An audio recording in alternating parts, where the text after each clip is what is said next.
Kining pagpangaligo na mo sa plano pero nakuluran mo nang majumbuntag sa tanan ug nangandam lang po tatong gamit kay mga tukon sa Canigao Island. Mao nang intro sa diha kay ako pa may cameraman.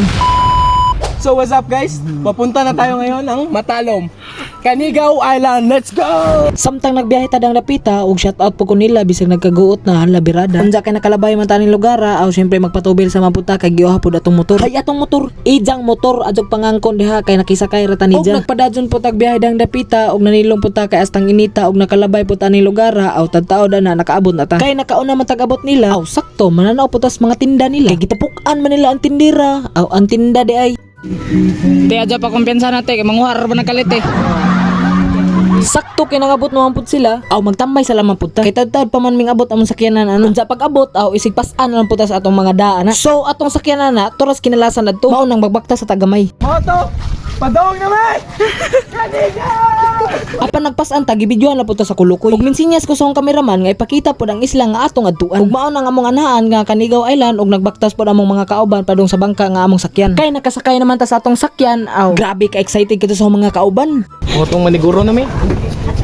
By the way, kini mong pagpaisla libre din sa mong landlord nga si Sir Julito Villas og si Ma'am Lizel Villas nga murarap ni mong pangkaduhang ginikanan. Grabe pa jud kabuutan. Mao nang maman sir, salamat kayo sa paglibre namong tanan. Pagtataw na tug biyahe, aw abot na ta. Aw balik na pud tagpasan sa tong mga dalunon. Bisan pag natay dalunon dira mugunod gyapon ta sa kamera bisag nagamalisod na ta og moapil po ni usa. Kay nakaabot naman ta sa Canigao Island. Ituyok pud ang kamera para makita ang view sa mga viewers kung unsa ning kanindot ni isla ha. Mao nang gipangbutang namong mga gamit kay mga una. Nagampo pa man sa paggaon aw naghuwat lang po tagagdahon kay tadtaw na muhukad na ta sa atong kanon. Kay diet man taron aw tagsa salaman kahiwa atong kuhaon pero dagko gyapon taglahom first lahom. Samtang nagkaon tandang napita nakahunaw na ko nga hasta manila aya magkaon basta maginusara. Lahi ra gud sa magtapok-tapok ta. Mao bitaw basta magtapok-tapok nagpangaon dili na taparkan si og lahom. Kay magdugay-dugay gani ka ahutdan jud kag kanon. Kay human naman tagkaon aw moadto na puta manlaag taron dyan na puta interviewon.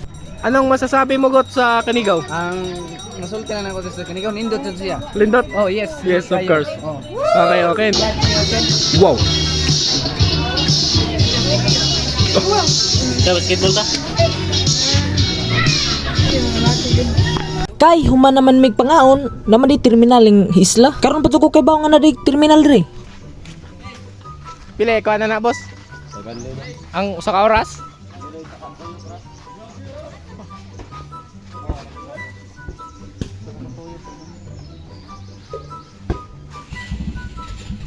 Kubaw. Usa na laman para kubaw. Putol-putol na nimit lang. Kubaw. Sumaw to, nagako sila. Agilang mga naong look mo. Why kagakos? Oh! Paano bang magmahal? Palagi bang masasaktan? Kung di tiyak na lang. Sige lang, ila pa ron, sunod. Ila gyapon. Mao na, may palit man pud akong kauban og halo-halo. Aw syempre nakigtunga na lang pud ta ni kay wala pud tay kwarta. Bahala na, basta sulit jud ang pag-ani ning isla. Mao nang mag-shoutout lamang pud ta. So, shoutout ko ni Jessica Piyunaba from Ginsangaan Inupakan Leyte. Og shoutout ko ni Arusa Magispina. Salamat sa pag-follow from Klabi Pabahay. Og shoutout po ko ni Glenn Matuginas Malanggis from Sitio Tawid Inupakan Leyte. So, mag-shoutout po ko sa Star Sender. Shoutout ko ni John Michael C. Toledo from Matagob, Leyte.